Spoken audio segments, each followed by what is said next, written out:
नमस्कार मेरे प्यारे विद्यार्थियों, स्वागत करता हूं आपका ईडियम्स सेट 25 में। 5 ही क्वेश्चन होगा, लेकिन कहने को 5 है। आपको कम से कम इस 5 ईडियम के कारण 25 ईडियम मिलने वाले हैं, और तो थोड़ी मेहनत ज़्यादा लगेगी। तैयार हो जाते हैं हम अपने पहले ईडियम के पहले एक सुभाषित वचन के साथ शुरुआत करेंगे। यथा राजा तथा प्रजा। अब देखिए, ये ईडियम का ही सेक्शन चल रहा है, तो उसमें संस्कृत में अगर आप कहें, अगर याद रह जाए तो कहने का मजा ही कुछ और हो जाता है। यथा राजा तथा प्रजा, जैसा राजा वैसी प्रजा। अंधेर नगरी चौपट राजा, टके सिर भाजी टके सिर खाजा, कहा जाता है ना, वही बात है। As the king so the people. अब जैसा गार्जियन होगा बच्चा भी तो वैसा ही होगा। तो ये बात राजा रजवाड़ा की नहीं है, ये बात आपके अंदर की है, आपके घर की है, आपके देश की है। चलिए, तो हम आते हैं पहले इडियम पे। Go on a wild goose chase. Literal लेंगे सबसे पहले। गो ऑन, गो ऑन का मतलब होता है अटैक के सेंस में। इन सेंस आप अटैक करते हैं किसी पर, तो गो ऑन। अ वाइल्ड गूज या गो ऑन का मतलब होता है कि आप किसी काम पर चल पड़े, निकल पड़ना, चल पड़ना। कहाँ है, किस काम पे निकले आप? तो वाइल्ड गूज एक जंगली हंस को चेज करने पे लग गए। तो जंगली हंस आपके हाथ में जल्दी नहीं आएगा। यानी वो वही बात हो गई कि पंचिंग द एयर। आप एयर को पंच करके क्या हासिल कर लेंगे? कुछ भी नहीं। यानी कोई भी ऐसा काम करना जिससे हासिल कुछ भी नहीं होना। Of no avail, all your efforts are going to go down the drain. सारी की सारी मेहनत आपकी ना बर्बाद हो जाने वाली है। तो इसके पैरेलल में आप क्या कह सकते हैं कि आप एक ऐसा सर्च कर रहे हैं जो फ्रूटलेस है, तो उसके ऊपर बना दीजिए अ फ्रूटलेस सर्च, है ना। एक ऐसा सर्च जिसका कोई भी हासिल नहीं होगा। Chasing the wind, chasing the wind या पंचिंग द विंड वही है। आप हवा का पीछा कर रहे हैं, पकड़ थोड़ी पाएंगे। या barking up the wrong tree, barking up the wrong tree, गलत पेड़ पे आप भौंक रहे हैं, हासिल कुछ नहीं होने वाला है। वहां से जो जानवर था ना, वो किसी और पेड़ से निकलकर किसी और पेड़ के ऊपर चढ़ भी चुका है। और कुत्ता, इसके पीछे कहानी है, वो बाद में कभी जिक्र करूंगा किसी और वीडियो में। तो इसके साथ कभी कभी कहते हैं कि बोस के ढेर में राई का दाना आप तलाश कर रहे हैं, तो वो मिलने वाला नहीं है। यानी look for a needle in a haystack। भूसे के ढेर में आप जो है ना नीडल ढूंढ रहे हैं, सुई ढूंढ रहे हैं, तो एफर्ट आपका बर्बाद होने वाला है। आप सर्कल में ही दौड़ते रह जाए, कहीं पहुंचेंगे नहीं। Running around in circles, running around in a circle या इन सर्कल्स, कुछ भी आ सकता है। या देखिए एक मजेदार सी बात, पुशिंग वाटर अप हिल, किसके साथ? With a rake. रेक आपको पता है ना, ये ऐसे करके औजार होता है जो गार्डन में पत्तों को बटोरने के काम आता है। अब ये क्या कह रहा है? पुशिंग वाटर अप हिल, पहाड़ के ऊपर पानी को आप धक्का दे रहे हैं, किसके साथ, किसकी मदद से? रेक की मदद से। ऐसा भला होगा क्या? हम कहते हैं कि चलनी में पानी भरना, चलनी, सूप जानते हैं ना, छन्नी। आप इसमें पानी भर सकते हैं क्या? तो कौन सा काम कर रहे हैं आप सोच लें। यानी चलनी में पानी भरने को भी हम डाल ही देते हैं। Carry water in a sieve, छन्नी में आप पानी को ढोने की कोशिश कर रहे हैं। एक जेली के ऊपर भी है कहावत, nailing a jelly to a wall. आप नेल करने की कोशिश कर रहे हैं, कील ठोक करके। नेलिंग अ जेली, किसमें कील ठोक रहे हैं? जेली में। और सोच रहे हैं कि उसको दीवार पे मैं ठोक ही दूंगा। Nailing a jelly to a wall. तो ये भला हो सकता है क्या? जेली तो लटक के गिर जाएगा नीचे, जेली तो जेली है। तो आप कैसा काम कर रहे हैं? You are going on a wild goose chase. निरर्थक प्रयास है, इसका कोई अर्थ नहीं है, सार्थक बात नहीं है, सार्थक काम नहीं है, इलॉजिकल है टोटली। चलिए इसके मीनिंग को लेंगे। इसका मीनिंग कहता है to engage in a hopeless, futile और यूजलेस सर्च और pursuit for something that is impossible to find और डज नॉट एग्जिस्ट। या तो है ही नहीं या तो इम्पॉसिबल टू फाइंड है। It implies wasting time and effort on a purposeless errand. एक पर्पसलेस एरेंड, एरेंड का मतलब होता है छोटा मोटा काम। एक पर्पसलेस एरेंड पे आप चल पड़े, उसका हासिल कुछ भी नहीं होगा, आपका समय नाहक ही बर्बाद होने वाला है। चलिए एग्जांपल लेते हैं। एग्जांपल है, I went on a wild goose chase all morning looking for my car keys, wanted to find them in my pocket the whole time. ये सारे समय मेरे जेब में ही था, लेकिन मैं बेवकूफ सारे घर को छान मारा, कई घंटे बर्बाद कर दिए। ओके, दूसरा सेंटेंस है हमारे पास, the police were sent on a wild goose chase investigating a tip about a suspect who was already in custody. क्या बात है, एक तो टिप देने वाला भी महान और टिप लेने वाला जो था पुलिस वाला वो भी महान, कि जो पहले से ही कस्टडी में है उसके बारे में कुछ सूचना मिली और उसको छानने के लिए, खोजने के लिए, पकड़ने के लिए वो चल पड़ी पुलिस की टीम। तो ये वाइल्ड गोस चेस हो गया ना, डन। चलिए आते हैं हम दूसरे इडियम पे। दूसरा इडियम हमारा है good things come to them who wait. अभी किसी सेट में मैंने कहा हुआ है श्रद्धा सबूरी, बहुत बढ़िया वर्ड है ये, साईं बाबा के आगे लिखा रहता है। साईं बाबा का ये कहना है, श्रद्धा सबूरी, श्रद्धा और सब्र ये दोनों चीज जरूरी है। श्रद्धा सबूरी बेहद जरूरी। तो good things come to them who wait, जो इंतजार करना जानते हैं ना उनके पास अच्छी चीजें आती है। तो हैव पेशेंस। तो पेशेंस अपने आप में एक ब्लिस है। तो पेशेंस इज अ वर्च्यू कहा जाता है, पेशेंस इज अ वर्च्यू। तो एक सद्गुण है पेशेंस। पेशेंस सबके पास नहीं होता है। यही हाल था ना कि वो जो कछुआ जीत गया रेस को, क्योंकि स्लो एंड स्टीडी, स्लो था बट स्टीडी था, लगातार वो चल रहा था। Slow and steady wins the race. उसने श्रद्धा रखी और पेशेंस रखा, वो रेस जीत गया खरगोश से।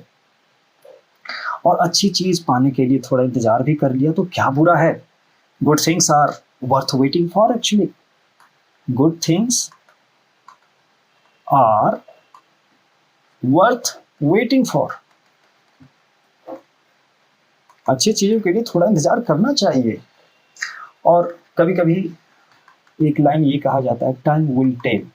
टाइम विल टेल, मान लेते हैं कि आपकी स्थिति अभी खराब है, डाउन चल रहा है, किसी ने आपको लुक डाउन अपॉन किया, तो आपने कहा टाइम विल टेल, बस समय की प्रतीक्षा करो, समय सब कह देगा।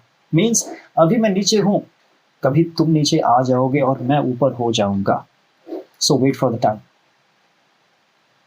Wide the time. एक और भी कहावत है, बाइड द टाइम, यानी समय का इंतजार करो बस। The best thing is yet to come. The best thing is yet to come. Picture अभी बाकी है मेरे दोस्त, खेल अभी पूरा खत्म नहीं हुआ है, इसलिए मैं वेट करूंगा ताकि अच्छी चीजें अपने आप आ जाए। वैसे भी हम कुछ कर नहीं सकते, हम समय का इंतजार कर सकते हैं और थोड़े बहुत हाथ पैर मार सकते हैं, इससे ज्यादा हम कुछ नहीं कर सकते। चलिए इसके मीनिंग को लेंगे अब। मीनिंग कहता है पेशेंस, परसिस्टेंस। परसिस्टेंस का मतलब वही है निरंतरता, रेजिलियंस आपको दिखानी पड़ेगी। persistence and waiting for the right moment often lead to better rewards than rushing. आप रश, तेजी से जाने के बजाय आप प्रतीक्षा करें, ज्यादा अच्छा है। इट नेवर मीन्स कि आप हाथ पे हाथ धर करके बैठे रहें, डूइंग नथिंग एंड सिटिंग, ऐसा नहीं कहना है। रश ना करें, आपका जो कर्म है वो तो करते जाएं। गीता, कृष्ण, कृष्ण की बात है, कोई भी कर्म के बिना रह ही नहीं सकता। तो आप अपना कर्म करें, फल की चाहत फिलहाल ना करें, फल के लिए उतावले ना हो जाएं। बस आप पेशेंस रखें, परसिस्टेंस रहें, परसिस्टेंट रहें और वेट करें। डन। चलिए इसका एग्जांपल लेंगे अब। एग्जांपल है Instead of quitting a job immediately out of frustration, an employee patiently works hard and waits for a promotion or a better opportunity to arise. तो इससे बढ़िया कि आप फ्रस्ट्रेशन में आकर के जॉब छोड़ दें, बेटर है कि आप कठिन मेहनत करें ताकि प्रमोशन मिल जाए या कोई दूसरी अपॉर्चुनिटी जब तक ना आए तब तक आप मेहनत करते रहें। तो good things come to them who wait, जो इंतजार करते हैं उन्हीं के पास अच्छी चीजें आती हैं। आते हैं फिलहाल हम तीसरे इडियम पर। तीसरा इडियम हमारा है he has bigger fish to fry. Literal meaning पहले बात कर लूं, ही हैज बिगर फिश, ये है राम बाबू। राम बाबू एक कर्मचारी, इनके पास छोटे छोटे लोग आ रहे हैं और एक बड़ा आदमी इनके पास पहुंचा हुआ है।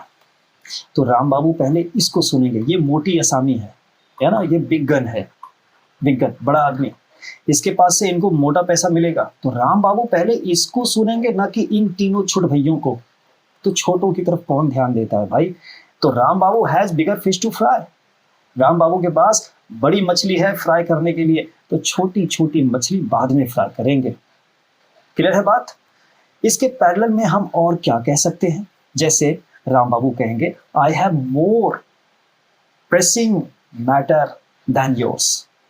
तो मोर प्रेसिंग, प्रेसिंग का मतलब क्या होता है, दबाव डालने वाला, मोर प्रेसिंग मैटर।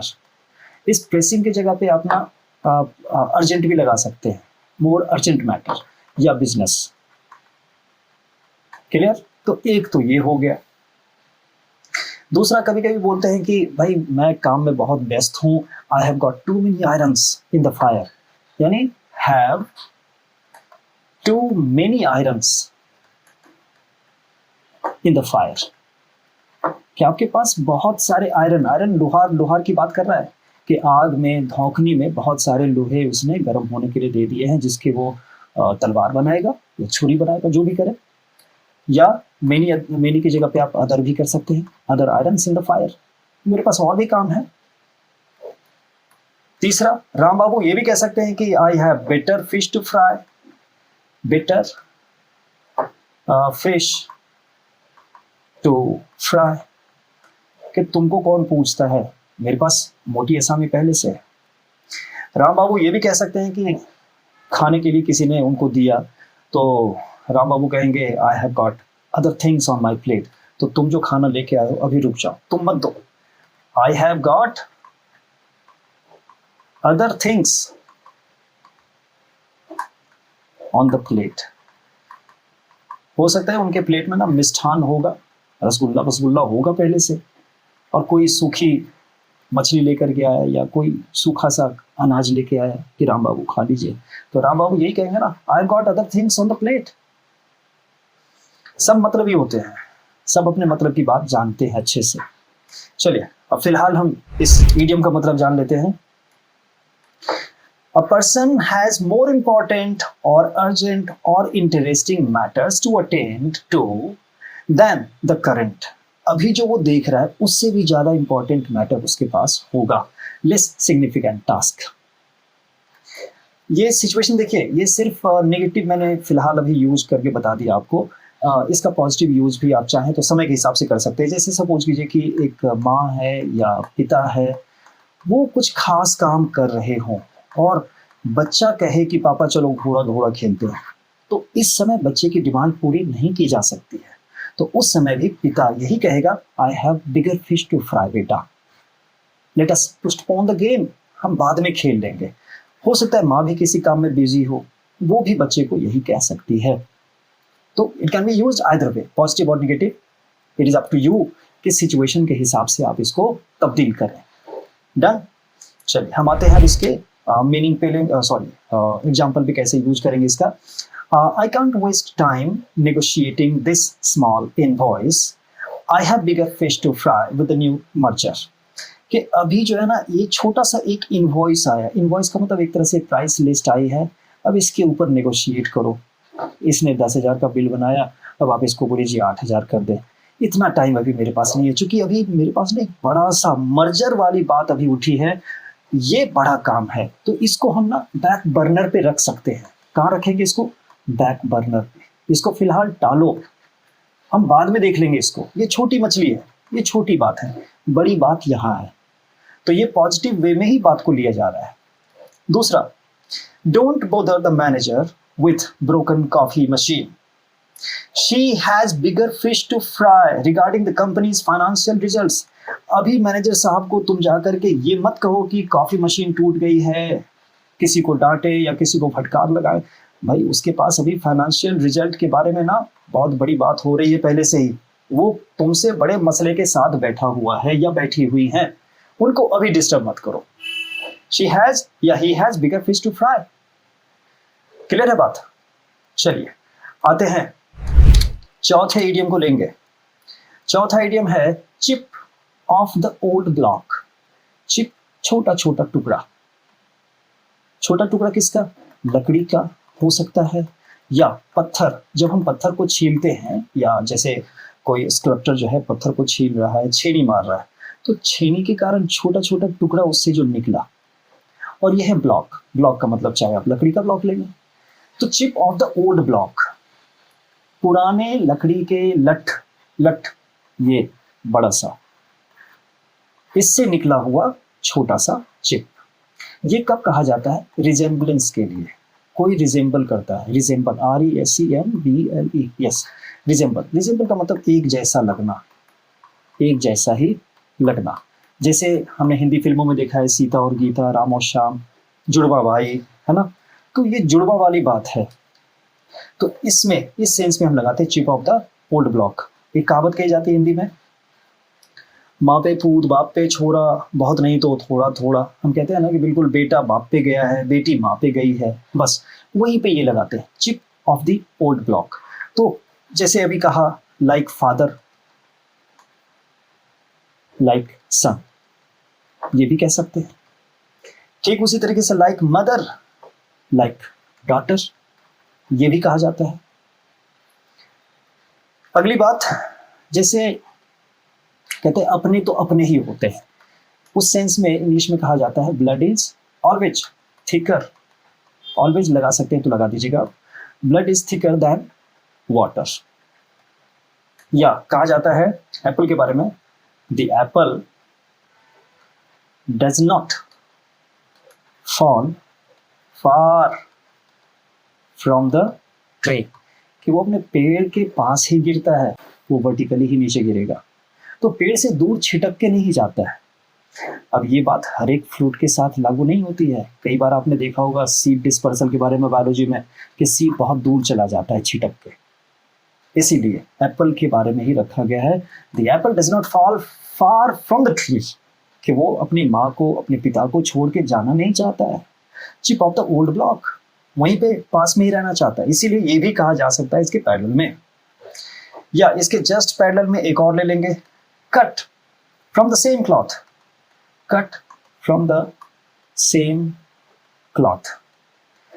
एक कपड़े का हम थान लेते हैं, इस थान में इतना कपड़ा है, अब इसी कपड़े से सारे पापा ने, 4 भाइयों ने, सब ने इसी थान के कपड़े से कपड़ा सिला लिया, तो सब एक जैसा लगेगा ना? ठीक उसी तरीके से लग रहा है कि बाप के जैसा बेटा लग रहा है, माँ के जैसी बेटी लग रही है, सब एक जैसे ही लगते हैं, तो सब रिजेंबल करेंगे, तो क्या कहेंगे? Chip off the old block. Done. एक और भी कहा जाता है, स्पिटिंग इमेज कहा जाता है। जैसे कोई बच्चा जो है अगर बाप की तरह बिल्कुल लगे, तो कहा जाता है कि he seems to be spitting image of his father. कि स्पिटिंग इमेज ये एक्चुअली बनता है कैसे, ये बता दूं आपको। स्पिरिट एंड इमेज, इससे बना है ये, कि देखने में भी और आत्मा से भी बाप की तरह ही रिजेंबल करता है, बाप के जैसा ही है बिल्कुल। तो यही जो है धीरे धीरे बदल के स्पिटिंग इमेज हो गया है। या कंफ्यूजन के लिए कभी एग्जाम में अगर ये दे देना स्पिटिंग या स्पिटन, ये भी लिया जा सकता है। स्पिटिंग इमेज या स्पिटिंग इमेज या स्पिटन इमेज या स्पिरिट एंड इमेज भी दे दे, तो इसका मतलब भी वही होगा, chip off the old block. इसको डेड रिंगर भी कहा जाता है। मैं पहले बोर्ड को साफ कर लूं। डेड रिंगर के बारे में एक छोटी सी कहानी है, वही बता दूं आपको। डेड रिंगर, ये डेड, जैसे डेडलॉक बोलते हैं, डेडलॉक, डेडलॉक। या मैं कहूं कि you are dead right, you are dead right.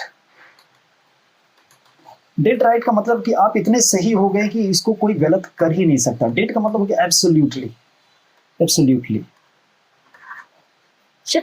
बिल्कुल सही हैं आप, you are quite right, you are dead right, तो यहां पे लगाया गया डेड।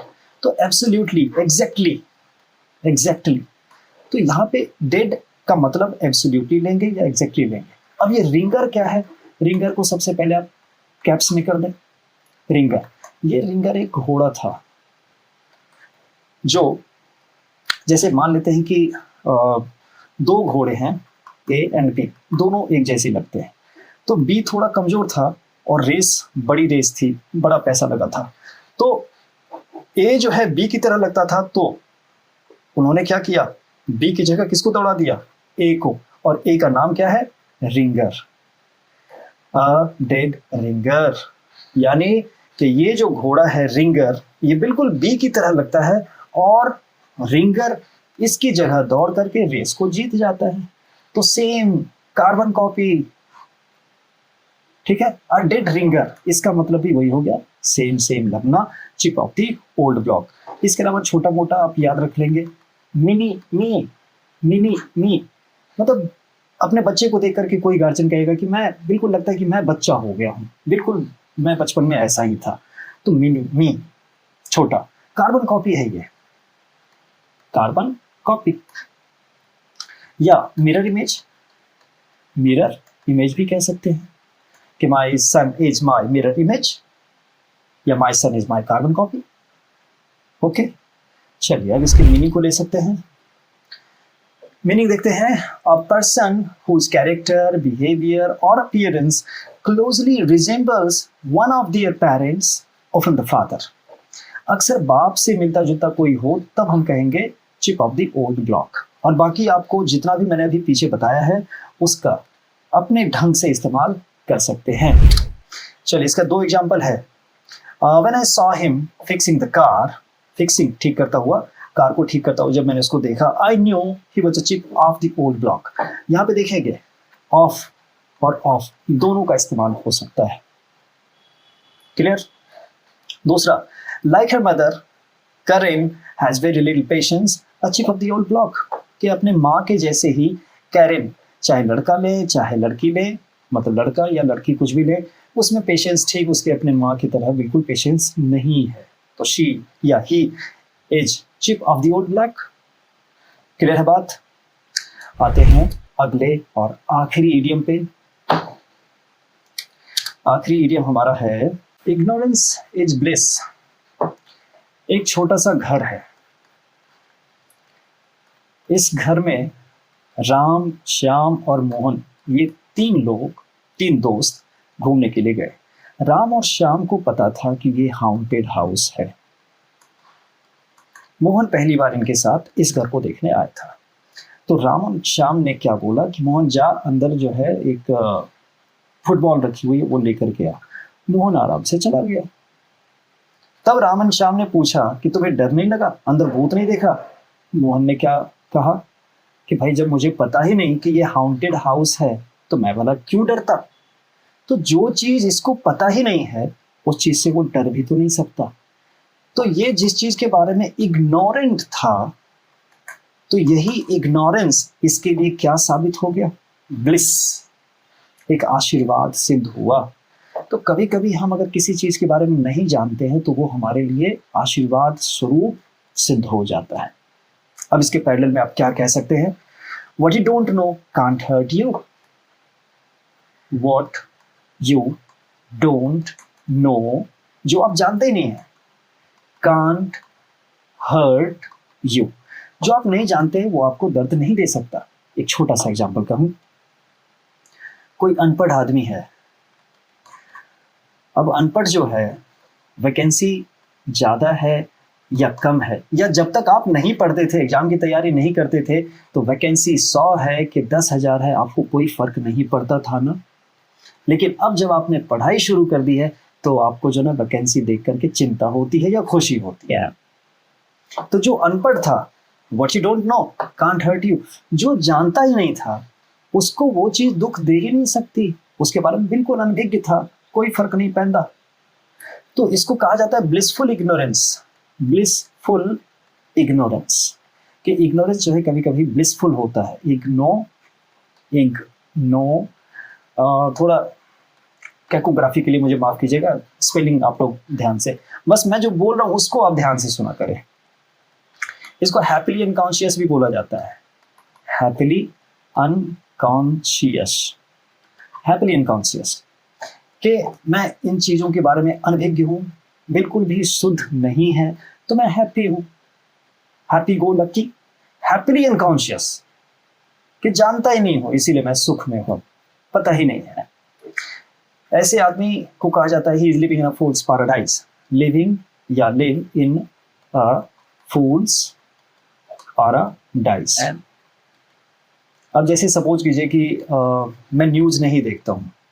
अब न्यूज़ नहीं देखने से क्या हो रहा है कि मुझे बुरी खबर तो कान में नहीं गिर रही है मेरे, तो जब कान में बुरी खबर गिर ही नहीं रही तो मुझे कोई फर्क पड़ेगा क्या? तो मैं living in a fool's paradise वाली स्थिति मेरे लिए हो जाएगी। मैं फूल्स पैराडाइज, मुझे कुछ पता ही नहीं है, मैं सोच रहा हूँ कि ये तो पैराडाइज है, जबकि ये तो नर्क वाली स्थिति हो रही है। इसी को कहा जाता है out of sight out of mind, out of sight out of mind. आंख ओझल पहाड़ ओझल, हिंदी में कहा जाता है इसको आंख ओझल पहाड़ ओझल, कि आंख से जब दिखेगा ही नहीं तो पहाड़ जैसी चीज भी नहीं दिखेगी। आंख बंद कर लो जैसे शुतुरमुर्ग बन गए हम। तो इग्नोरेंस कभी कभी ब्लिस के रूप में भी काम कर जाता है। तो हर एक चीज के बारे में इग्नोरेंट नहीं होना चाहिए, जबकि कहा जाता है ना कि कीप अब्रेस्ट ऑफ एवरीथिंग, के आसपास में जो भी घटनाएं घट रही हैं, keep your fingers on the pulse भी कहा जाता है। तो आपको जिन चीजों को जानना चाहिए वो जरूर जाने, जिसको इग्नोर करना चाहिए आप सिर्फ इतना अंतर कर लें कि किसको इग्नोर मारना है और किसके बारे में अब्रेस्ट रहना है। तो ये एक डूज एंड डोंट्स वाली बात है, डूज एंड डोंट्स, कि क्या जानना आपके लिए अच्छा है, क्या जानना नहीं अच्छा है।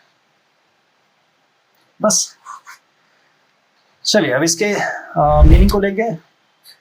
मीनिंग देखते हैं। नॉट नोइंग द ट्रूथ और all the facts about the situation can lead to greater peace of mind. Yes, ये मेरे लिए न्यूज़ वाली स्थिति है कि मैं न्यूज़ देखूंगा ही नहीं। जैसे कोरोना जैसे कोविड-19 वाले में मैं कहता हूँ, अपने एक्सपीरियंस से कहता हूँ कि 50% लोग डर के मारे ही मारे गए होंगे, डर से। और ये फैलाने का काम करते हैं ये न्यूज़ वाले और सोशल मीडिया। सोशल मीडिया सबसे बड़ी बीमारी, सोशल मीडिया सबसे बड़ी बीमारी, न्यूज़ चैनल्स। मतलब बिल्कुल आपकी स्थिति ना, देश की स्थिति, दुनिया की स्थिति और खराब अगर कोई करता है तो ये है सोशल मीडिया और न्यूज़ चैनल्स। मैं डायरेक्टली ब्लेम करता हूं इन चीज़ों को। चलिए मैं क्यों कह रहा हूं ये, इस बात को समझे। अब हम अगर चीज़ों को हाइप नहीं करेंगे ना, जैसे अगर आप सिंपल सी बात करें कि आप अगर पिक्चर नहीं देखते, आप अगर पिक्चर नहीं देखेंगे तो हीरो और हीरोइंस जो भी हैं उनकी दुकान नहीं चल सकती है। तो जब हमारे न देखने से पिक्चर के हीरो और हीरोइंस के ऊपर असर पड़ सकता है, तो हम भी अगर बड़े बड़े चीज़ों को देखना या उधर ध्यान देना जो नुकसानदेह है, अगर हम छोड़ दे ध्यान देना ना, तो ये न्यूज़ वाले न्यूज़ बेचना भी बंद कर देंगे। उनको समझ में आ जाएगा कि पब्लिक ऐसी खबरों को नहीं देख रही है। जो नाहक अफवाह वाली बात हो, जो घबराहट पैदा करे, ऐसी चीज़ों को अगर हम देखना बंद कर दें तो ये न्यूज़ चैनल, न्यूज़ बनाना तो इनका कम हो सकता है। मैं ऐसे ही नहीं ब्लेम करता। चलिए इसका एग्जाम्पल बोलेंगे। नॉट नोइंग द ट्रूथ और all the facts about a situation can lead to greater peace of mind, happiness और contentment, as awareness might cause unnecessary stress, worry और सैडनेस। यस, कभी कभी जैसे कोविड के बारे में ही अगर मैं थोड़ी सी बात और कर दूं कि कोविड-19 की स्थिति ये थी कि आज इतने लोग मर गए, डेड, आज स्थिति ये है, ये देख करके मेरे आसपास और खुद मेरी स्थिति खराब हो गई थी। कोरोना नहीं था लेकिन शक होने लगता था, डर लगने लगता था अपने बारे में, अपनों के बारे में। तो ये सारा का सारा किया धरा इनका होता है। इसीलिए तो इग्नोरेंस इज ब्लिस। और चीजें बिल्कुल रेलिवेंट, वो होती है कंपैरेटिव, रिलेटिव। चीजें रिलेटिव होती है। मैंने पहले कह दिया कि किन चीज़ों को जानना चाहिए और किन चीज़ों को नहीं जानना चाहिए, आप इसमें अंतर करके रखें कि ये प्लस है, ये माइनस है। ओके, बात इतने पे रोकूंगा और दो एग्जाम्पल लेते हैं। चलिए, एक ही एग्जाम्पल है इसमें। Student who is unaware of the difficulty level of an upcoming exam may feel less stressed and perform better because ignorance is bliss. उसको पता ही नहीं था कि पिछली बार लेवल कैसा था। पिछली बार लेवल यहाँ था, इस बार लेवल यहाँ है, तो पिछली बार इसने दिया ही नहीं, तो इसके पास कंपैरिजन के लिए बचा कहाँ कुछ। तो ये तो इसी को देखेगा ना, तो इसको तो डर लगना है नहीं। लेकिन जो मान लेते हैं कि राम ने ये एग्जाम दिया था और ये एग्जाम इसको टफ लग सकता है, लेकिन ये है श्याम सिर्फ इसी एग्जाम को दे रहा है, तो उसके पास कंपैरिजन के लिए कुछ था ही नहीं। तो इग्नोरेंस इज ब्लिस किसके लिए? श्याम के लिए। ओके है, तो इसी के साथ ये वीडियो यहीं पे समाप्त करता हूँ। आता हूँ अगले वीडियो में 5 और इडियम्स के साथ। तब तक के लिए take care and bye bye.